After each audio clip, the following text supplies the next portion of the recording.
हाँ जी सर, हम CS professional में तो पहुंच गए हैं, लेकिन थोड़ा सा कंफ्यूज्ड हैं कि हमको CS प्रोफेशनल मॉड्यूल 1 में कौन सा इलेक्टिव का सब्जेक्ट लेना है एंड मॉड्यूल 2 में कौन सा इलेक्टिव सब्जेक्ट लेना है।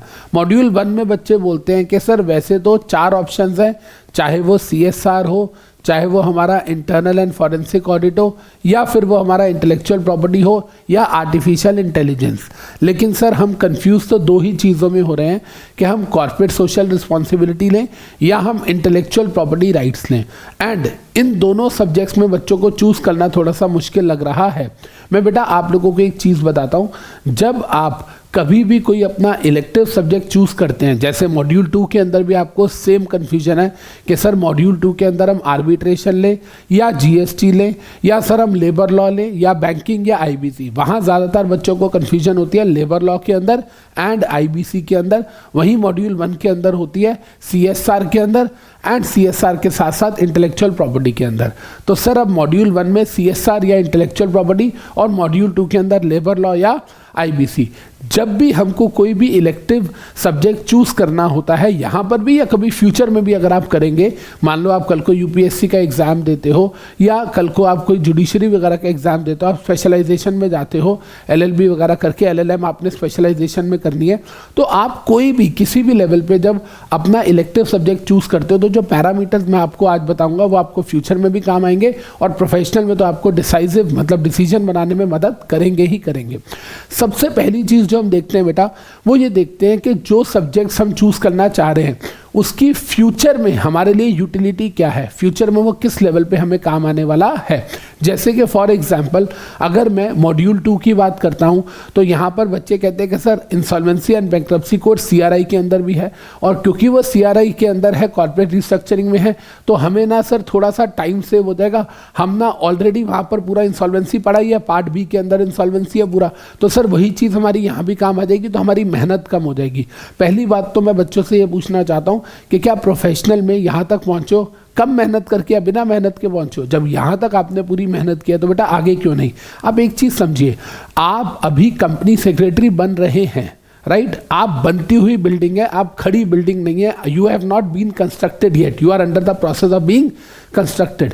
एंड होता क्या है जब आप इस प्रोसेस में होते हो, आप सबको पता है कि IBC की जब हम बात करते हैं तो इंसॉल्वेंसी एंड बैंक्रप्सी कोड की फुल अगर हम बोलें कि आपको पूरी ऑथेंटिसिटी के साथ अगर आपको कोई काम देगा तो वो तब देगा जब आप इंसॉल्वेंसी प्रोफेशनल बनेंगे, और इंसॉल्वेंसी प्रोफेशनल आप तब बन पाएंगे जब आपको कम से कम 10 साल का एक्सपीरियंस है एज अ कंपनी सेक्रेटरी। मतलब IBC का पेपर अगर आप 2 बार पढ़ते हो, एक बार तो पढ़ना ही है क्योंकि इंस्टीट्यूट ने हमारे करिकुलम में डाला है, लेकिन दूसरी बार सेकेंड लेवल पे आप कह रहे हो कि नहीं जी हम ऑप्शनल सब्जेक्ट में भी वो ले लेते हैं, ऐसा सब्जेक्ट जो आपको 10 साल काम ही नहीं आने वाला। सोच के देखिए, ऐसा सब्जेक्ट जो हमारे करियर के शुरुआत के 10 सालों में हमारे लिए कोई यूज़ नहीं देगा। हाँ वो बात अलग है कि हम कभी IP के अंडर काम करेंगे तो लीड तो तब भी नहीं कर पाएंगे, लीड तो हम तब भी नहीं कर पाएंगे। हमारा सपना होना चाहिए कि हमको बड़ी कंपनी में काम करना है या अपनी प्रैक्टिस करनी है।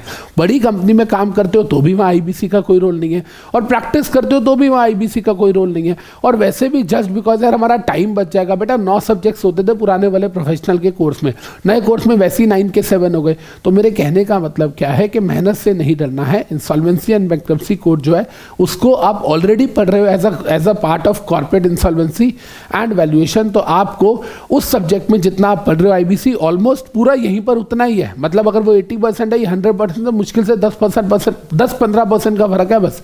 अगर आपने मेरे से CRI पढ़ा, उसमें मैंने आपको इंसॉल्वेंसी पढ़ाया, तो ये इंसॉल्वेंसी वाला जो आपका ऑप्शनल सब्जेक्ट है पूरा कवर हो जाता है, कोई ज़्यादा मेहनत नहीं लगेगी आपकी। मुश्किल से 1 हफ्ता पढ़ोगे बुक में से तो आपका सारा एक्स्ट्रा पोर्शन कवर हो जाएगा। लेकिन मैं नहीं कह रहा कि आप ये करें, मैं नहीं चाहता।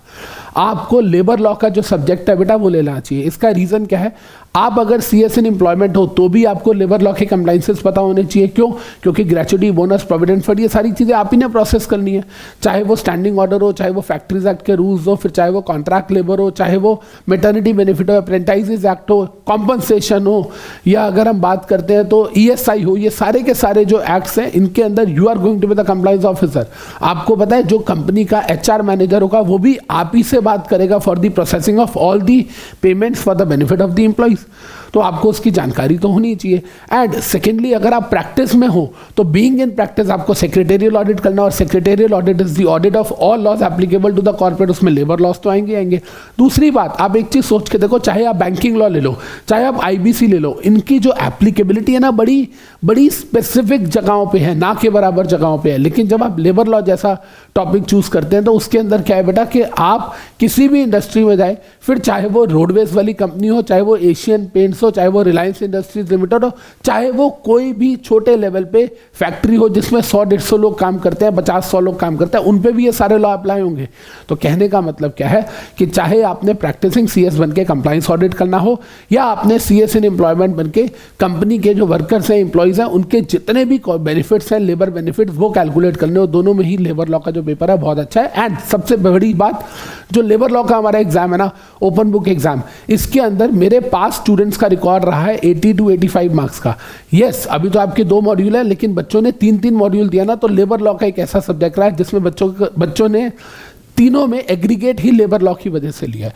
तो मेरा वोट स्ट्रांगली लेबर लॉ को है। और हमारे देश में लेबर लॉ आपको पता है बदल भी रहे हैं, लेकिन जो नए लेबर लॉज आने हैं वो भी पुराने वालों का ही एक थोड़ा सा अमेंडेड वर्जन है। ऐसा नहीं है कि सब कुछ बदल गया। यार, हमने भी तो कंपनीज एक्ट पुराना वाला पढ़ा था 1956, लेकिन जब आपको पढ़ा रहे हैं, मैंने 1956 भी कितने साल पढ़ाया, मैंने 8 साल पढ़ाया 1956, 8-9 साल, उसके बाद फिर आपका वाला नया वाला लॉ आ गया। तो कहने का मतलब क्या है कि लेबर लॉ की आपको पूरी नॉलेज होनी चाहिए, चाहे वो अमेंड होंगे इवन देन। आईबीसी से मच बेटर एंड बैंकिंग से मच बेटर पोजीशन पे आपको लेबर लॉ लाके खड़ा कर देता है। अब जब हम मॉड्यूल 1 की बात करते हैं, जिसके अंदर हम बोलते हैं सर इंटेलेक्चुअल प्रॉपर्टी, या हम सीएसआर की बात करें, अगर मैं बात करता हूँ इंटेलेक्चुअल प्रॉपर्टी की, तो बहुत अच्छा कानून है। पेटेंट, ट्रेडमार्क, कॉपीराइट, डिजाइन, इन चीज़ों को लेकर बहुत अच्छा कानून है। एंड ज्योग्राफिक इंडिकेशन, 5 चीज़ें आती हैं इसमें। Patent act 1970, copyright act 1957, trademark act 1999, design 2000 and geographic indication 1999। ये सारे के सारे लॉज आते हैं इसमें। नो डाउट कि ये as a practicing company secretary हमें हेल्प करता है, लेकिन सच्चाई पता क्या है कि इसको पढ़ना और इसमें मार्क्स स्कोर करना थोड़ा सा मुश्किल है, पहली बात। दूसरी बात, जो भी प्रैक्टिसिंग कंपनी सेक्रेटरीज का काम होता है इससे रिलेटेड, वो आप प्रैक्टिस में, ट्रेनिंग में जाके 20 दिन में सीख सकते हो विद थियरी। जी हाँ, मैंने खुद अपनी फर्म्स के अंदर जितने भी बच्चे होते हैं जिनको कोई नॉलेज नहीं होती आईपीआर की, उनको भी 20 दिन के अंदर एक्सपर्ट बनाया। तो कहने का मेरा मतलब क्या हो गया कि आईपीआर वर्सेस सीएसआर की अगर हम बात करते हैं, तो आईपीआर में मार्क्स स्कोर करना उतना आसान नहीं है जितना सीएसआर में है। और जब हम कॉर्पोरेट सोशल रिस्पॉन्सिबिलिटी की एंड गवर्नेंस की बात करते हैं, तो ये आपके लिए बेनिफिट क्यों देता है? क्योंकि पहले के ज़माने में जब मैं स्टूडेंट था, जब मैं सीएस कर रहा था, हमारे टाइम पे ना फोकस था आईसीएसआई का कंपनी लॉ पे। हमारे टाइम में कंपनी लॉ के 3 सब्जेक्ट्स होते थे। मॉड्यूल 2 के अंदर भी कंपनी लॉ होता था, फिर एक कंपनी सेक्रेटरियल प्रैक्टिस होता था जो कंपनी लॉ का ही प्रोसीजर वाला पार्ट था, और फाइनल में एडवांस कंपनी लॉ था।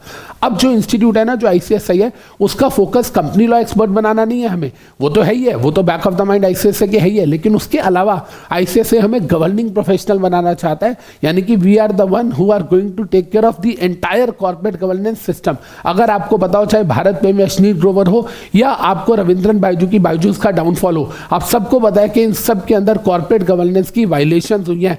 आज के टाइम में जो ईएसजी इंडेक्स होता है, यानी कि जब हम बात करते हैं कंपनी इन्वायरमेंटली कितनी फ्रेंडली है, कंपनी सोशली कितने मार्क्स कंपनी को दिए जाते हैं, या गवर्नेंस लेवल पे कंपनी कैसी करे, तो ईएसजी इंडेक्स जो है, इसको देख के ही इन्वेस्टर आज के टाइम में पैसा लगाता है। इसका मतलब कल को चाहे आप किसी स्टार्टअप में काम करो या किसी वेल एस्टैब्लिश कंपनी में, आपको इन्वेस्टर्स को अगर कन्विंस करना है, आजकल का इन्वेस्टर जो है वो इन्वेस्टिंग नहीं करता, वो करता है रिस्पॉन्सिबल इन्वेस्टिंग। तो आज इन्वेस्टिंग नहीं चलती, आज चलती है responsible investing, PRI, principle for responsible investing.